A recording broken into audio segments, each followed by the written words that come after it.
Olá, amigos do YouTube, estamos começando mais uma edição do Bom Dia Mercado. Vou pedir de antemão desculpa pela qualidade do áudio do vídeo desse vídeo, não vai ficar muito boa. Eu estou no meu notebook, que não é tão grande, não tem uma qualidade de voz muito boa, mas faremos juntos aqui o nosso planejamento de trabalho para esse domingo, dia 17 de julho. Tá? Eu estou no hotel, mas vou tentar gravar da melhor maneira possível, tá bom? Lembrando vocês, se vocês gostarem do conteúdo, no final do vídeo deixa o like e se inscreve no canal. Não é um vídeo de palpites, não é um vídeo de entradas, é um vídeo feito por uma pessoa que trabalha exclusivamente no live, mas mesmo que você trabalhe pré-live ou de maneira recreativa, eu espero conseguir te ajudar, tá? Hoje eu vou utilizar o Flash Score e o nosso PDF de apoio.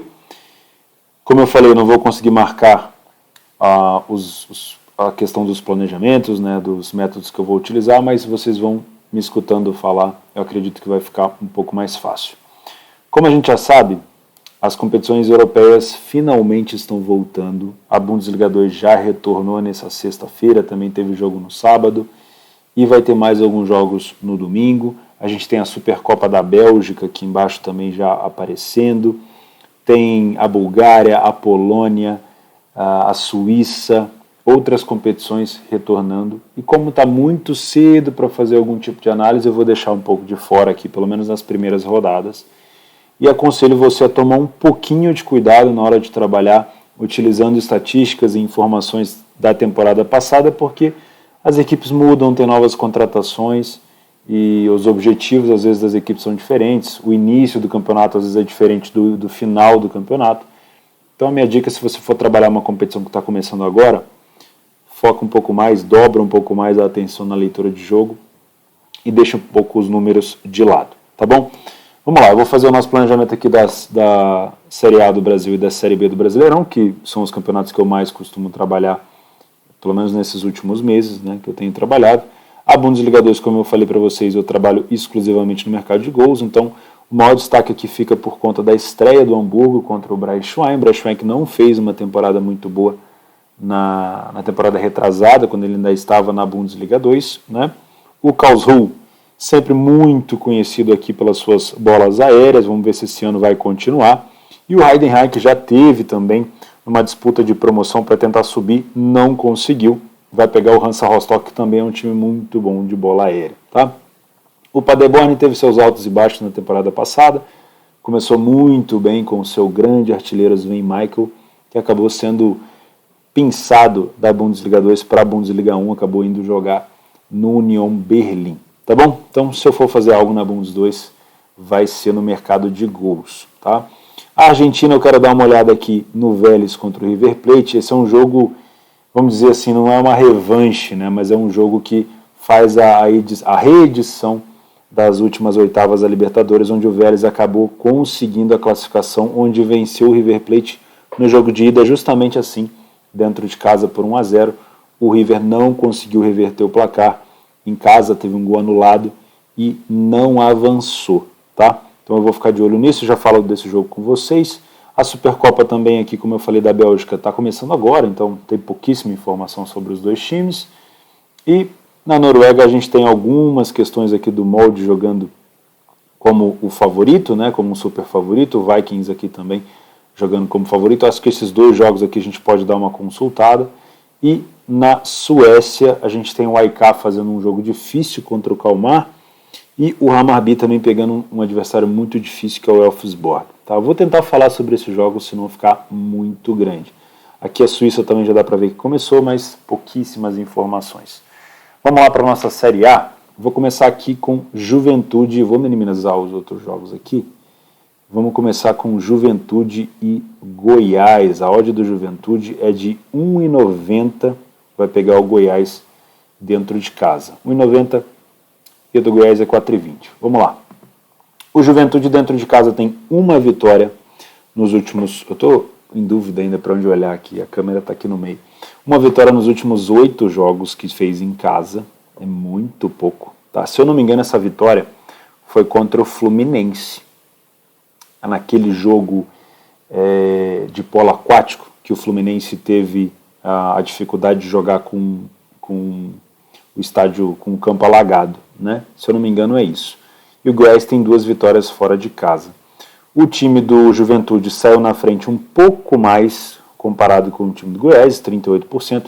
Para um time mandante é bem pouco, para ser bem sincero. A única coisa produtiva aqui do Juventude é um time que falha pouco em marcar, mas é um time que sofre bastante gols. 2 times sofrem muitos gols, tanto em casa quanto fora.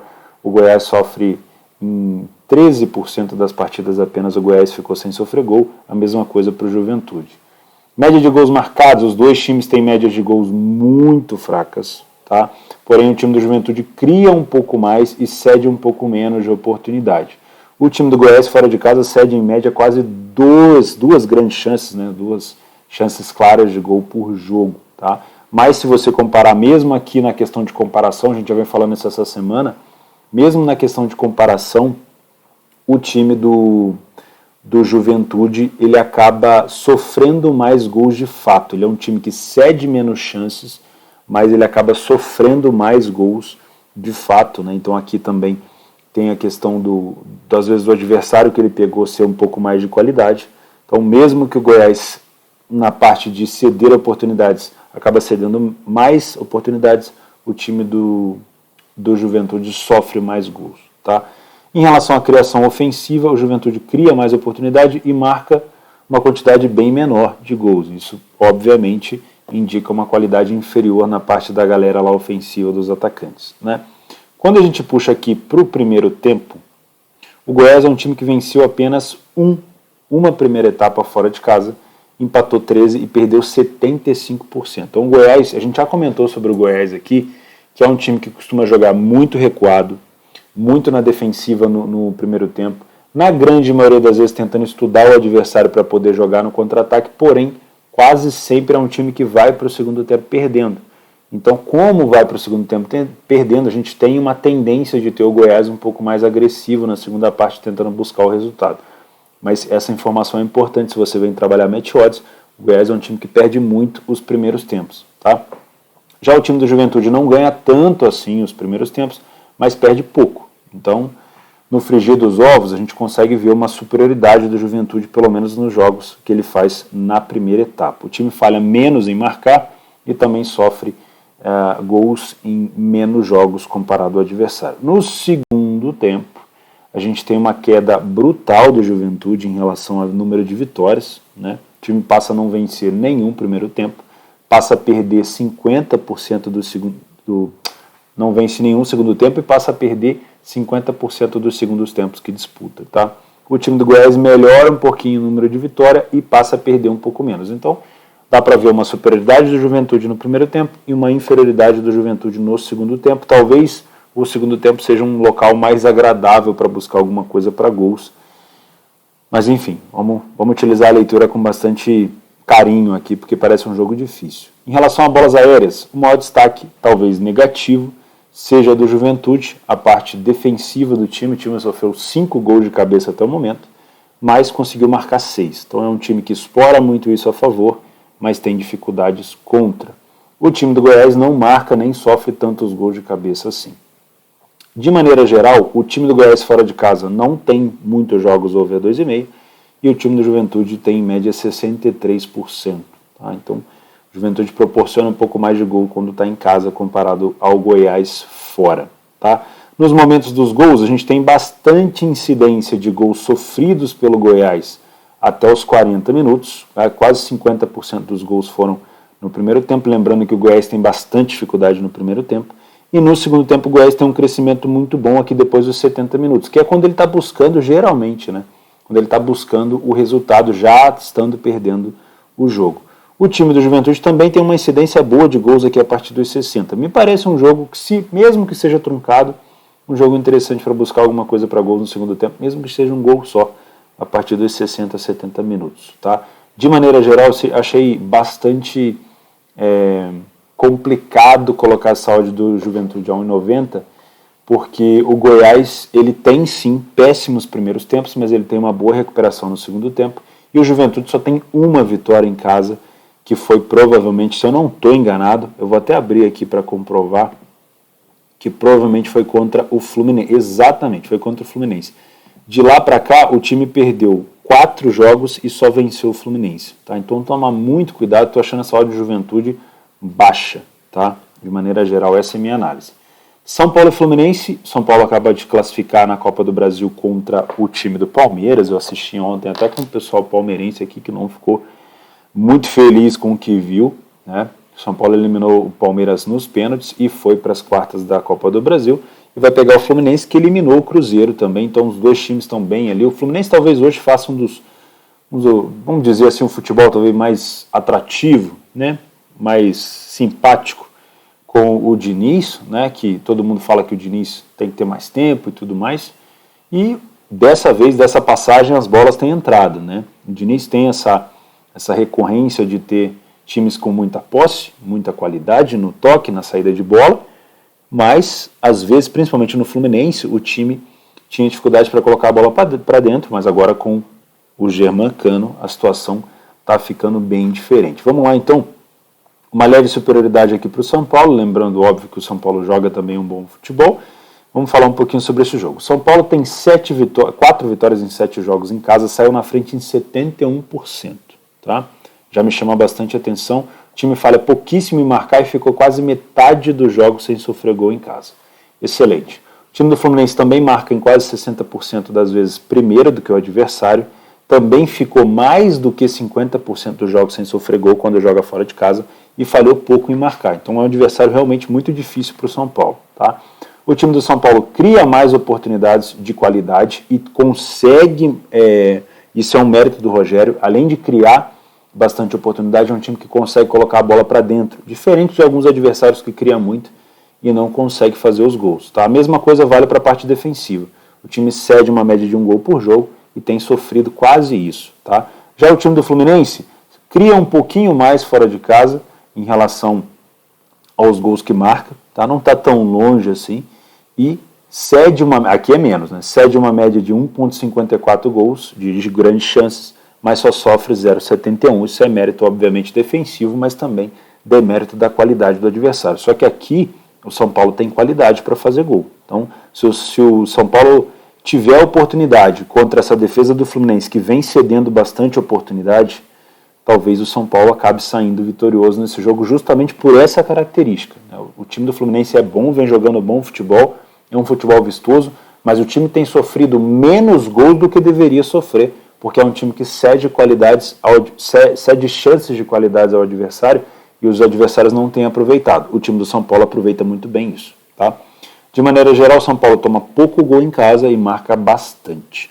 Os primeiros tempos, né, a gente consegue ver o São Paulo vencendo quase 60% dos primeiros tempos, perdeu apenas 1, falhou pouco em marcar e ficou mais da metade dos primeiros tempos sem sofrer gol. O Fluminense também perde pouco os primeiros tempos, mas vence um pouco menos, é um time que marca menos gols e sofre pouquíssimos também. Aí vai muito do estilo, né? Para quem busca trabalho de match odds no primeiro tempo, para trabalhar algum tipo de correção, como a odd do Fluminense não está tão alta, a gente pode ter oportunidade aqui.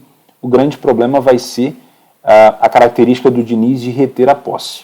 Né? O Diniz não abdica da bola, o Diniz não abdica de jogar, a gente vai ter o Diniz jogando contra a sua ex-equipe.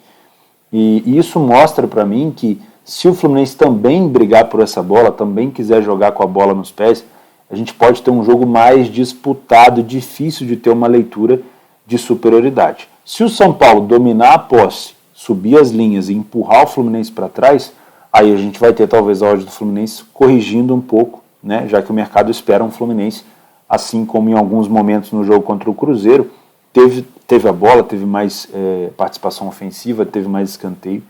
Então tudo isso vai depender de como o Fluminense vai se comportar. Eu já vi o Fluminense com o Diniz, mas foi bem no início, quando ele estava implantando o seu jogo ainda, bem recuado, né? Mas não tem sido assim nos últimos jogos. Então, se você vem para trabalhar algo a favor do São Paulo ou contra o Fluminense, verifica primeiro como está o comportamento do Fluminense em relação a ter ou não a posse da bola e adiantar suas linhas. Se o Fluminense resolver recuar para jogar no contra-ataque, verifica também o quão perigoso está sendo esses contra-ataques do Fluminense, que deixou o Cruzeiro de calça curta no último jogo, né, do confronto lá nos minutos finais. Quando a gente vai para o segundo tempo, a gente tem um pouquinho de queda do São Paulo em relação ao número de vitórias e o time falha um pouco mais em marcar.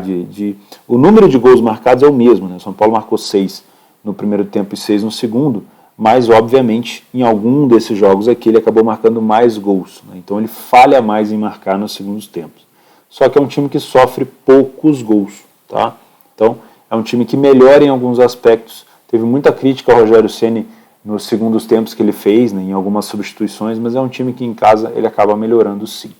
O Fluminense é um time bom de bola aérea, não é excepcional, mas é um time bom de bola aérea, só que o São Paulo hoje tem, talvez junto com o Palmeiras, uma das bolas aéreas mais perigosas do campeonato, então é bom ficar de olho nesse critério também, né? Eu não vou anotar aqui porque eu não tenho radar hoje, mas anota aí bolas aéreas nesse jogo, pode ser interessante você pelo menos ficar de olho, tá? Defensivamente falando, o São Paulo leva um pouco a pior aqui, tá? Em relação ao mercado de gols, a gente tem o Fluminense saindo na frente aqui, né, marcando gols até os 20 minutos, 35% de gols. Que característica interessante, olha só, o Fluminense não sofreu gols até os 30 minutos de jogo. Isso indica, sim, um time muito compenetrado, um time muito organizado, né, muito bem montado, tá? E o time do São Paulo também não toma tantos gols no início, também não faz tantos, né? Então, vamos supor que a gente, vamos interpretar que a gente vai ter um primeiro tempo bem acirrado e dependendo do nível desse acirramento, nem oportunidade para trabalhar aqui a gente vai ter. Já no segundo tempo, a gente costuma ter um pouquinho mais de abertura, né? O São Paulo acaba fazendo mais gols aqui a partir dos 40 minutos e também cede bastante gol no segundo tempo, né? Quase 70% dos gols que o São Paulo tomou foi a partir dos 50 minutos. E o Fluminense não sofre tanto no segundo tempo, acaba marcando mais, né? Isso é também a característica do time em velocidade de contra-ataque. Para mim, com todo respeito, eu acho que hoje, mesmo o Fluminense jogando um excelente futebol, o São Paulo está bem motivado, tá? Então eu ficaria muito de olho no primeiro tempo desse jogo e dependendo do comportamento do Fluminense, a gente pode ter sim, em algumas janelas, um Fluminense mod do Fluminense corrigindo. Mas não dá para cravar que o São Paulo vence esse jogo, até porque o Diniz conhece bem o time que vai enfrentar, né? Atlético Goianiense e Fortaleza. Já teve o confronto das oitavas da Copa do Brasil? Deixa eu dar uma olhada aqui.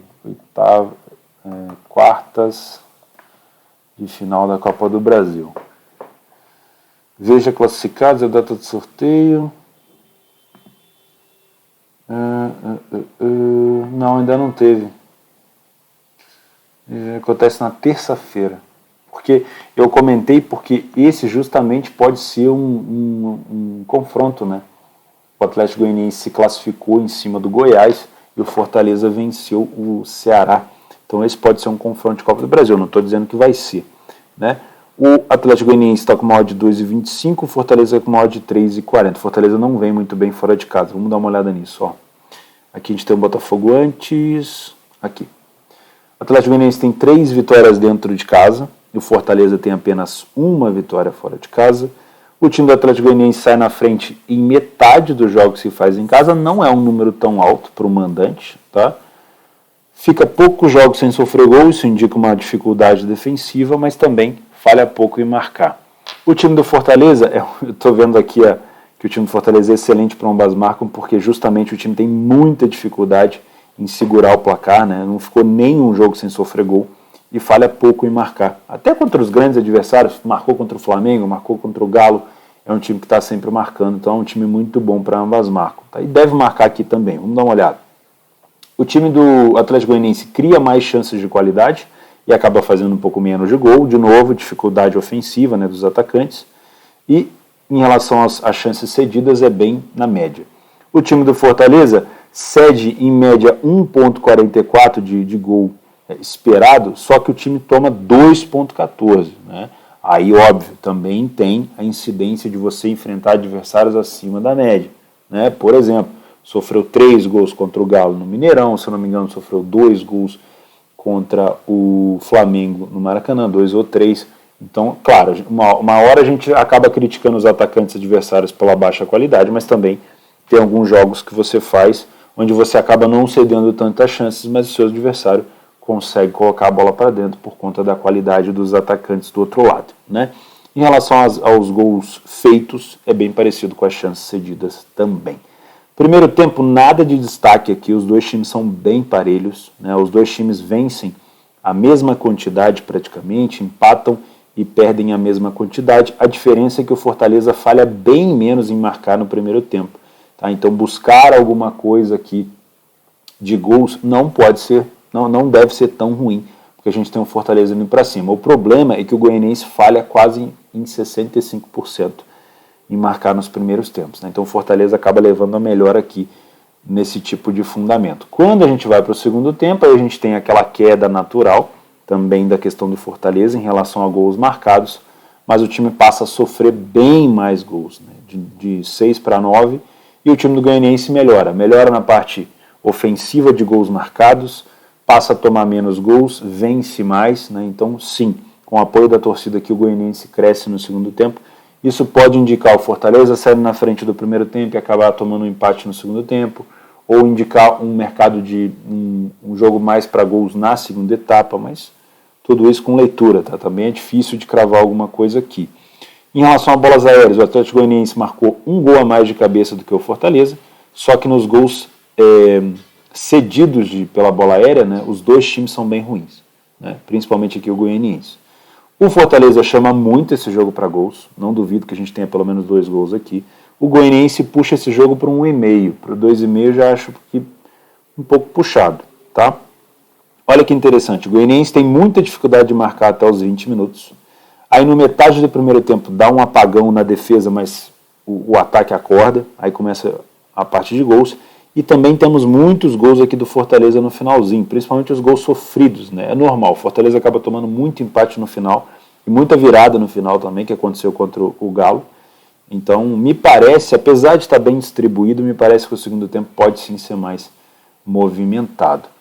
Acho que o que eu vi aqui, para tirar algum mérito do Goianiense, é só a parte defensiva de bola aérea, né? E o fato do Fortaleza não ter medo de jogar fora de casa. Apesar de estar numa fase bem ruim, né, se eu pegar aqui para dar uma olhada nos jogos do Fortaleza fora, Fortaleza perdeu os últimos 5 jogos contra o Avaí, contra o Galo, contra o Curitiba, aí perdeu também contra o Estudiantes na Libertadores e contra o Ceará na Copa do Brasil. Então vamos colocar só 3 jogos do Brasileirão, né, contra o Avaí, o Galo e o Curitiba. Em todos esses jogos o Fortaleza fez gol. Contra o Avaí e contra o Galo foram 2 gols. Só que é um time que cede bastante, né? Contra o Galo e contra o Avaí cedeu 3 em cada jogo. Então é um time que não demonstra medo de ir para cima. Pode ser um jogo interessante para um ambas marcam aqui também, me parece. Mas é porque eu não trabalho. Mas me parece um jogo com uma tendência de gols, pelo menos, tá? Aqui nós temos Botafogo e Galo. O Botafogo acabou de ser eliminado pelo time do América na Copa do Brasil. O Galo também foi eliminado pelo Flamengo na Copa do Brasil. O Galo é favorito ao 90, a pressão dos dois times é grande, principalmente no técnico Turco Mohamed no Atlético Mineiro. O Botafogo a gente já sabia pelo resultado do primeiro jogo contra o América, o Botafogo ele já praticamente tinha entrado ali eliminado, não dava para cobrar muita coisa do time, mas acabou perdendo de novo. Isso obviamente vai deixando a torcida um pouco mais nervosa, o time está em construção, né? Tinha muitos jogadores que não podiam jogar, porque já tinham jogado a Copa do Brasil por outras equipes, então tem toda essa coisa de relevância. No caso do Galo, apesar do adversário ter sido o Flamengo, que também é muito forte, o Galo não demonstrava tanta fragilidade como demonstrou no Maracanã há muito tempo. E eu, assim, juro para vocês que eu não esperava o comportamento do Galo no Maracanã. Tem todo o mérito do Flamengo de ter jogado, a torcida apoiou muito, mas eu esperava uma eliminação do Galo de várias maneiras, mas não praticamente sendo engolido. O time praticamente não chutou no gol, né? Então a pressão sobre o técnico aumenta muito e é bem provável que o Galo tente fazer o Botafogo pagar o pato aqui, né? Mas vamos dar uma olhada como é que tende a ser esse jogo nos dados aqui do PDF de apoio. O Botafogo venceu apenas 2 jogos dentro de casa, de 7 que fez. O Galo a mesma coisa, tá? O Botafogo sai menos na frente do placar e é um time também que falha pouco em marcar a mesma coisa que o Galo. A única diferença aqui é que o Botafogo sofre mais gols, passa mais jogos sofrendo gol do que o Galo. O Galo quase metade dos jogos ele não sofreu gol fora de casa. Em relação aos números, o Galo tem um número ofensivo ligeiramente melhor, mas defensivamente as duas equipes têm problemas, tá? Os dois times têm boa criação de gols, principalmente o Galo, né, porque tem um meio-campo mais caro, né, de mais qualidade, mas o Botafogo também cria bastante chance. Quando a gente vai para o primeiro tempo, o Botafogo vence pouco e perde a mesma quantidade. O Galo vence um primeiro tempo a mais comparado com o Botafogo quando joga um time dentro e um time fora. Então, se você olhar com bastante critério, você não consegue ver uma superioridade tão grande do Galo, pelo menos nos jogos que ele fez fora de casa no primeiro tempo. Quando a gente vem para o segundo tempo, aí a gente vê um Botafogo crescendo. Isso acontece com bastante frequência, né? O crescimento do Botafogo, o time passa a vencer mais, empata menos, falha menos em marcar e etc. Então, talvez a gente tenha um Botafogo dando aquela respirada na segunda etapa. Só que aqui, de novo, aí entra aquela análise qualitativa. O Galo vem muito pressionado e precisa da vitória no Newton Santos para dar uma resposta, né? Afinal de contas, nesse momento, sobrou o Campeonato Brasileiro e a Libertadores, e o adversário na Libertadores é o Palmeiras, né? Aqui na questão de bolas paradas, o time do Galo vem levando a pior, né? Inclusive tomou mais um gol de bola aérea agora contra o Flamengo na Copa do Brasil, do Arrascaeta, de cabeça. 5 gols de cabeça de bola parada, né, de escanteio, o Galo já tomou, e o Botafogo já fez 5 nesse fundamento. O time do Botafogo é muito bom na defesa desse tipo de bola aérea, mas o Galo é bom na parte ofensiva. Então, óbvio, o Botafogo se garante, mas o Galo tem as suas valências nesse fundamento, tá? Os dois times não fazem campanhas muito boas em casa e fora, por isso que a gente não tem um número muito grande de gols aqui, tá? Eu espero muito mais um jogo para trabalhar match odds do que para trabalhar alguma coisa a favor de gols.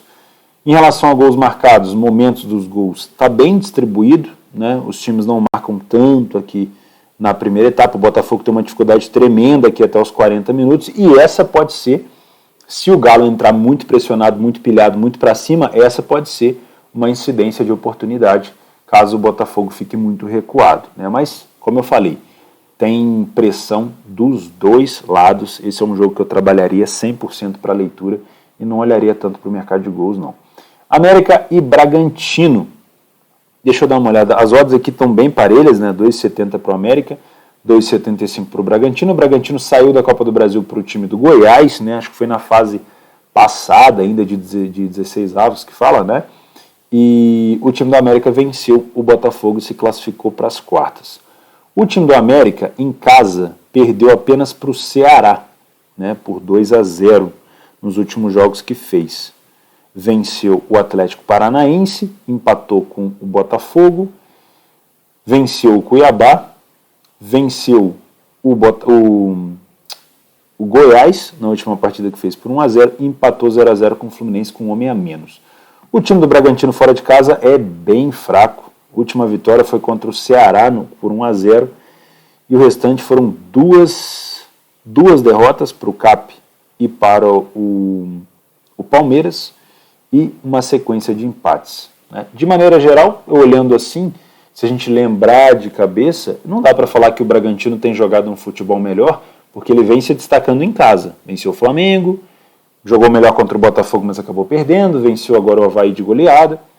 Mas o América também vem jogando bem. Além de ter goleado o Botafogo em casa na Copa do Brasil, venceu o Cuiabá, vem jogando bem sim, criando bastante oportunidade, principalmente pelo alto. Então, por enquanto é um jogo parelho. Vamos dar uma olhada se tem alguma coisa a mais aqui. Essa logo do Bragantino tem que mudar, tá? Já me chamaram a atenção, eu tenho mesmo. Eu vou fazer isso assim que eu chegar em casa. O time do América venceu então 4 partidas em casa de 7 jogos, sai bastante na frente, isso é um fundamento muito bom. O time do Bragantino saiu também bastante na frente com bastante frequência, mas venceu apenas uma fora de casa, tá? O time do Bragantino, como falha pouco em marcar e sofre bastante gol, é um bom time de ambas marcas. Esse jogo também tem uma incidência boa aqui de ambas, na minha opinião, tá? Em relação à criação, os dois times criam um número bastante aceitável de oportunidades, o América cria até um pouquinho mais, e tem uma média de gols bem parecida. Já o time do Bragantino cede mais oportunidades e acaba sofrendo quase a mesma coisa do que cede. O time do América já tem mais sorte, ou tem enfrentado adversários com menos qualidade ofensiva, já que cedeu ali quase 1,5 de gols esperados e só sofreu 0,71. Né? Como eu falei, não é goleiro só que faz milagre. A parte ofensiva do outro lado também faz diferença. Primeiro tempo, nada de muito diferente aqui. Acho que o maior destaque fica por conta da quantidade de gols sofridos pelo Bragantino no primeiro tempo, mas os times, de maneira geral, vencem a mesma quantidade. O Bragantino perde mais o primeiro tempo comparado que o América. Né? Então, sim, juntando o fato do América perder menos, marcar basicamente a mesma quantidade de gols, sofrer menos gols do que o Bragantino, gera ali um pouquinho de superioridade, mas isso aí é quase que imperceptível e sem leitura de jogo não dá para fazer nada aqui. No segundo tempo, a gente tem uma queda do Bragantino, uma queda considerável, aqui passa a perder, vamos dizer assim, menos, só que é um time que também não vence tanto.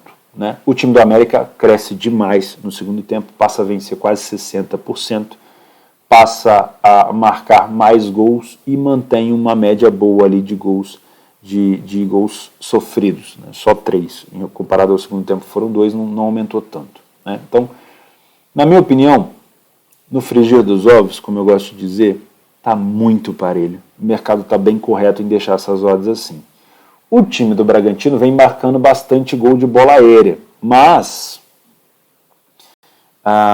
eu ouso dizer que ele vem levando mais perigo do que fazendo gol.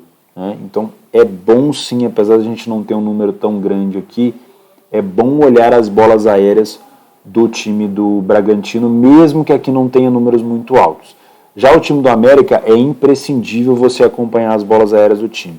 É muito difícil a gente ter um jogo do América em casa onde não tenha gols de cabeça. Então, o time marcou 5 gols e sofreu 7. Isso pode ser sim um indício de oportunidade.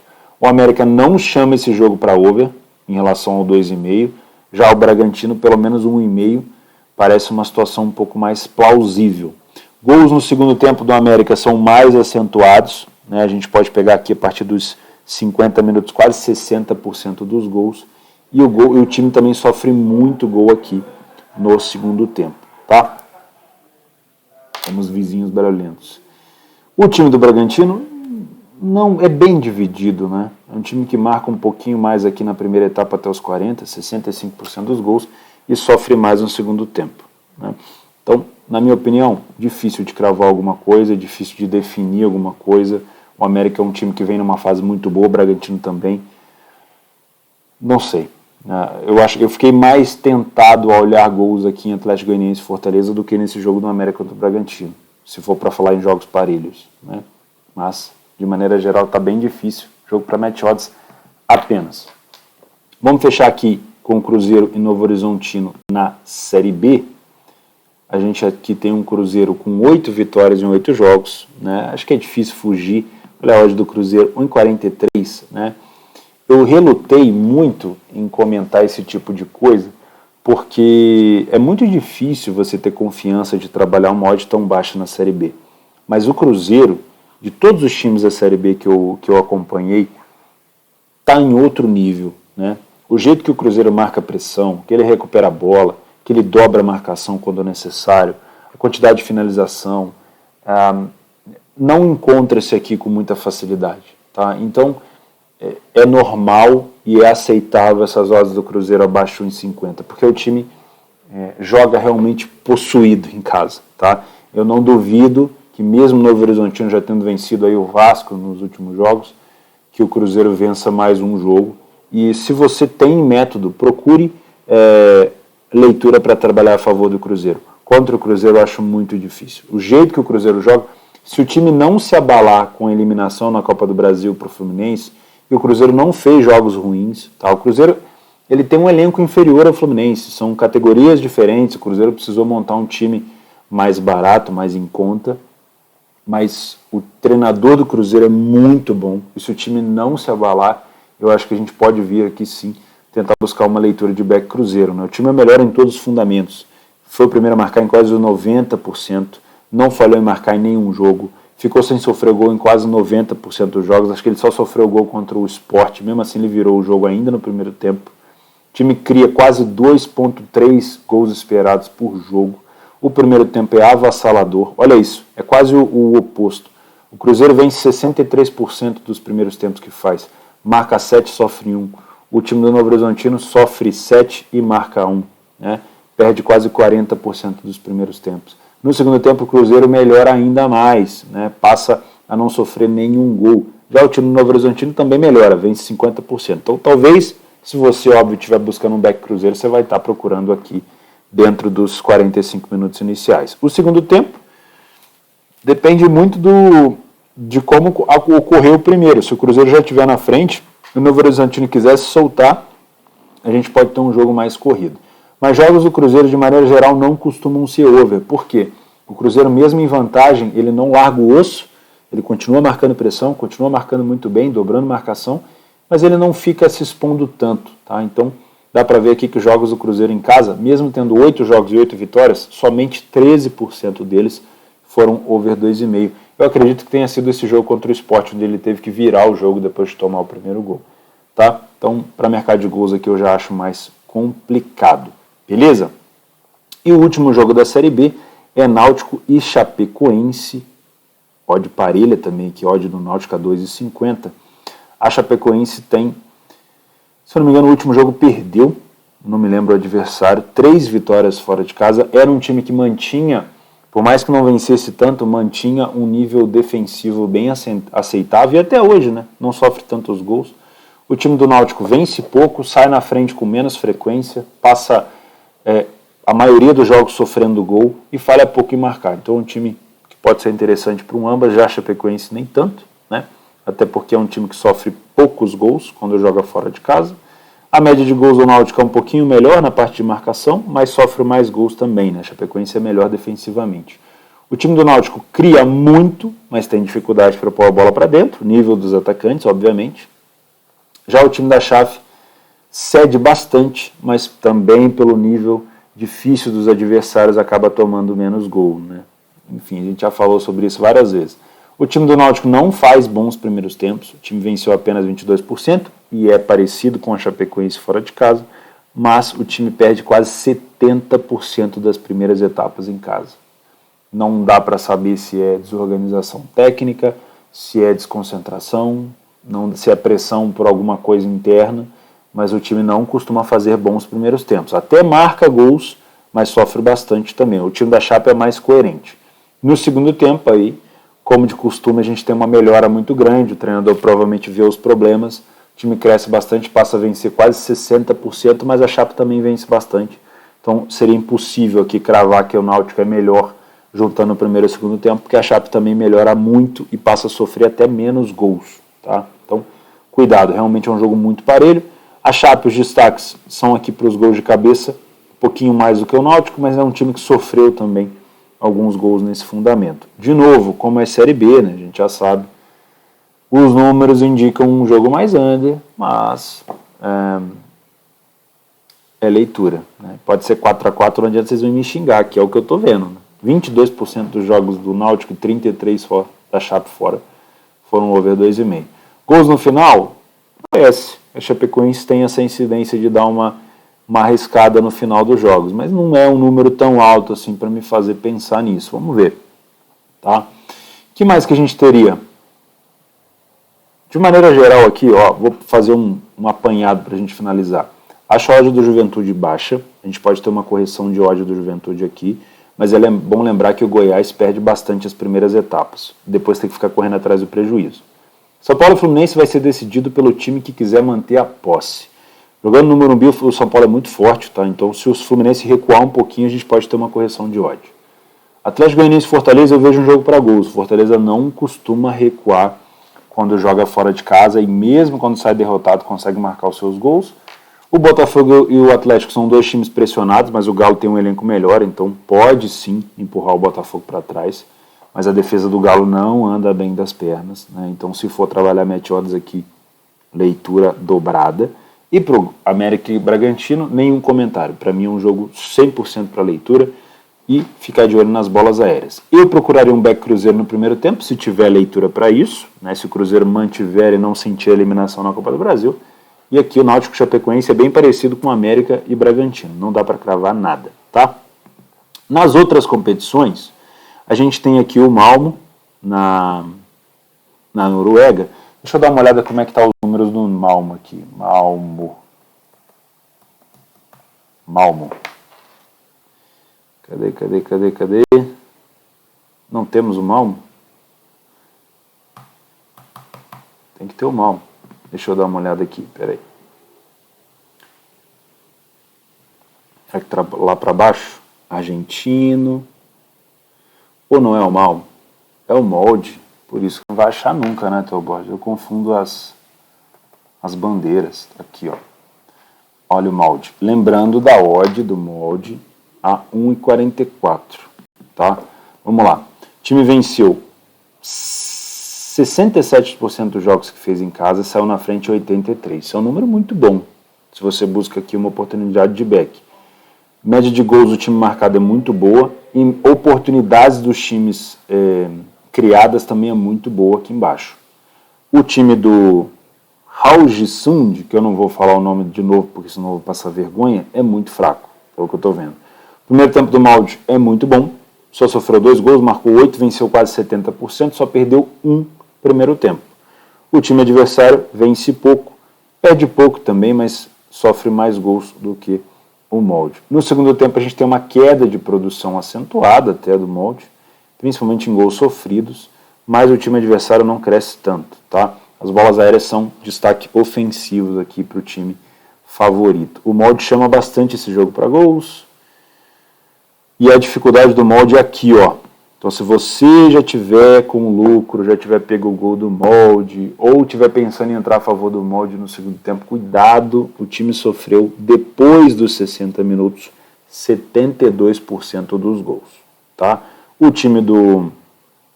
Qual é o nome do menino? Haugesund. Não tem tantos gols sofridos aqui no início, mas, de maneira geral, um time bem pior, tá?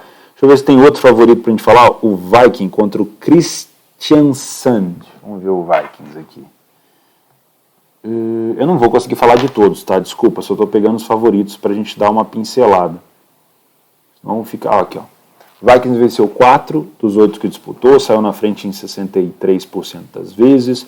O time adversário é horrível, não venceu nenhuma, não foi o primeiro a marcar em nenhuma, tomou gol em todos os jogos, falhou em marcar em 60% dos jogos. É um time que sofre muitos gols, enfim, dá para ver realmente um favoritismo bem grande aqui do time do Viking, o Viking. Deixa eu ver só a posição que os dois estão na tabela.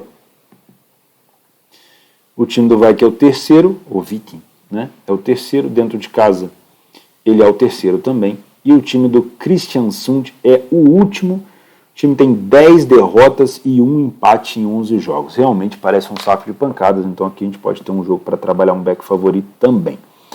Já na Suécia, eu nem vou me aprofundar muito em estatísticas, eu só vou falar para vocês tomarem um pouco de cuidado aqui no jogo do AIK e no jogo do Hammarby, porque apesar de serem 2 favoritos, os adversários são fortes, tá? Então, dá uma dobrada na atenção na leitura aí para não ficar ruim. Pessoal, desculpa novamente pela qualidade do vídeo, não queria deixar vocês sem planejamento, tá? Eu provavelmente vou conseguir chegar a tempo em casa, eu saio daqui domingo de manhã para fazer esses jogos, então a gente se vê lá no Telegram, já vou começar a retornar agora ao Telegram para poder fazer os jogos da temporada europeia. Beleza? Um grande abraço a todos, fiquem bem, não inventa moda, faz o simples, e é sempre um prazer. Valeu!